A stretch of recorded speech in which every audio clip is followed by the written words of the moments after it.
ವಾಹನ ಸವಾರರಿಗೆ ದೊಡ್ಡ ಶಾಕ್ ಇದು. ಅಂದರೆ ಮಾಲಿನ್ಯ ತಪಾಸಣೆ ದರ ಪರಿಷ್ಕರಣೆ ಆಗಿದೆ. ಆಗಸ್ಟ್ 13ರಿಂದ ವಾಹನ ಮಾಲಿನ್ಯ ತಪಾಸಣೆ ಈಗ ಹೊಸ ದರ ಜಾರಿಯಾಗಿರೋದು. ಮಾಲಿನ್ಯ ಪ್ರಮಾಣ ಪತ್ರಕ್ಕೆ ಹೆಚ್ಚುವರಿ ವೆಚ್ಚವನ್ನು ಕೊಡಬೇಕಾಗುತ್ತೆ. ವಾಹನ ಸವಾರರ ಜೇಬಿಗೆ ಮತ್ತೆ ಕತ್ತರಿ ಬೀಳುವಂತ ಎಲ್ಲ ಸಾಧ್ಯತೆ ಕಂಡು ಬರ್ತಾ ಇದೆ. ವಾಹನ ಮಾಲಿನ್ಯ ತಪಾಸಣೆ ಕೇಂದ್ರಗಳಲ್ಲಿ ಈಗ ದರ ಪಟ್ಟಿ ಪ್ರದರ್ಶನ ಕಡ್ಡಾಯ ಅಂತ ಹೇಳಲಾಗ್ತಾ ಇದೆ. ಸೊ ಹಾಗಾಗಿ ಮಾಲಿನ್ಯ ತಪಾಸಣೆ ಕೇಂದ್ರಗಳಿಗೆ ಕಟ್ಟುನಿಟ್ಟಿನ ಸೂಚನೆ ಹೊರಡಿಸಲಾಗಿದೆ. ಸೊ ಹಾಗಾಗಿ ಈಗ ಹೊಸ ಮಾಲಿನ್ಯ ತಪಾಸಣೆ ದರ ಏರಿಕೆಯಾಗಿರೋದು. ಸೊ ಮಾಲಿನ್ಯ ತಪಾಸಣೆಯ ಶುಲ್ಕ 65 ರೂಪಾಯಿಯಿಂದ 80 ರೂಪಾಯಿ ತನಕ ಏರಿಕೆ ಆಗಿದೆ. ಅಂದರೆ ಆಲ್ಮೋಸ್ಟ್ ಆಲ್ 15ರಿಂದ 20 ರೂಪಾಯಿ. ಇನ್ನು ತ್ರಿಚಕ್ರ ವಾಹನಗಳ ಶುಲ್ಕ 75ರಿಂದ 80 ರೂಪಾಯಿ. ತ್ರಿಚಕ್ರ ವಾಹನಗಳ ಶುಲ್ಕದಲ್ಲಿ 5 ರೂಪಾಯಿ ಹೆಚ್ಚಳ ಮಾಡಲಾಗಿದೆ.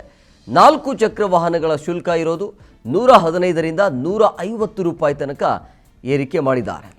ಇದರಲ್ಲಿ ಪೆಟ್ರೋಲ್, LPG ಆಗಿರ್ಬೋದು, CNG ಚಾಲಿತ 4 ಚಕ್ರ ವಾಹನಗಳು ಬರುತ್ತೆ. ಸೊ ಡೀಸೆಲ್ ಚಾಲಿತ 4 ಚಕ್ರದ ವಾಹನಗಳ ಶುಲ್ಕ 160ರಿಂದ 200 ರೂಪಾಯಿ, 40 ರೂಪಾಯಿ ಜಾಸ್ತಿ. ಸೊ 4 ಚಕ್ರ ವಾಹನಗಳ ಮಾಲಿನ್ಯ ತಪಾಸಣೆಯ ಶುಲ್ಕ ಈಗ 40 ರೂಪಾಯಿ ಹೆಚ್ಚಳ ಆಗಿರುವಂಥ ಹಿನ್ನೆಲೆಯಲ್ಲಿ ಸೊ ನೇರವಾಗಿ ಇದರ ಎಫೆಕ್ಟ್ ತಟ್ಟೋದು ಗ್ರಾಹಕರಿಗೆ. ಅಲ್ಲಿ ರೇಟ್ ಜಾಸ್ತಿ ಮಾಡಿದ್ದಾರೆ, ನಾವೇನು ಮಾಡೋಣ ಅಂಥೇಳಿ ಇಲ್ಲಿ ಟಿಕೆಟ್ ರೇಟ್ ಜಾಸ್ತಿ ಮಾಡ್ತಾರೆ. ಸೊ ಹಂಗಾಗಿ ಮತ್ತೆ ಗ್ರಾಹಕರಿಗೆ ಬರೆ ಇದು. ಸೊ ಟಿಕೆಟ್ ದರ ಏರಿಕೆ ಆಗುವಂಥ ಎಲ್ಲ ಸಾಧ್ಯತೆ ಅಂತೂ ಕಂಡು ಬರ್ತಾ ಇದೆ. ಸೊ ಮಾಲಿನ್ಯ ತಪಾಸಣೆ ಕೇಂದ್ರಗಳಲ್ಲಿ ಕಟ್ಟುನಿಟ್ಟಿನ ಸೂಚನೆ ಕೊಟ್ಟಿರುವಂಥ ಹಿನ್ನೆಲೆಯಲ್ಲಿ 13ನೇ ತಾರೀಕಿನಿಂದ ಈ ಒಂದು ದರ ಈಗ ಜಾರಿ ಆಗಿರೋದು.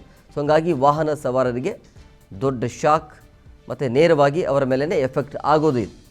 ಹೊಸ ದರ ಜಾರಿ ಆಗಿರುವಂಥ ಹಿನ್ನೆಲೆಯಲ್ಲಿ ಗೊತ್ತಿಲ್ಲ ಇನ್ನು ಎಷ್ಟು ರೇಟ್ ಜಾಸ್ತಿ ಮಾಡ್ತಾರೋ ಏನೋ ಗೊತ್ತಿಲ್ಲ. ಒಟ್ಟಿನಲ್ಲಿ ಜಾಸ್ತಿ ಮಾಡುವಂಥ ಎಲ್ಲ ಲಕ್ಷಣಗಳು, ಸಾಧ್ಯತೆಗಳು ಅಂತ ಇದ್ದಾವೆ.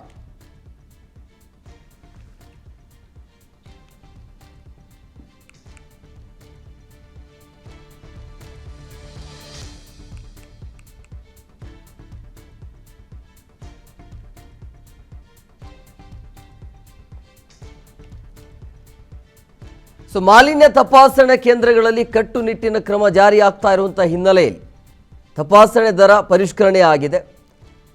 ಸೊ ಹಂಗಾಗಿ 13ನೇ ತಾರೀಕಿನಿಂದ ಈ ಒಂದು ಹೊಸ ದರ ಜಾರಿ ಆಗಿರುವಂಥ ಹಿನ್ನೆಲೆಯಲ್ಲಿ ಇದರ ನೇರ ಎಫೆಕ್ಟ್ ತಡ್ತಾ ಇರೋದು ಪ್ರಯಾಣಿಕರಿಗೆ. ಸೊ ಇನ್ಮೇಲೆ ಈ ರೀತಿ ಒಂದು 5ರಿಂದ 10, ಅದರ ಜೊತೆಗೆ 40ರಿಂದ 60 ರೂಪಾಯಿ ಕೂಡ ಜಾಸ್ತಿ ಆಗಿದೆ.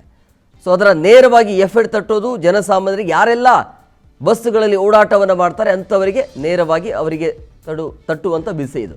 ಸೊ ಹಂಗಾಗಿ ಇನ್ಮೇಲೆ ರೇಟ್ ಮತ್ತೆ ಜಾಸ್ತಿ ಆಗುತ್ತೆ, ಟಿಕೆಟ್ ರೇಟ್.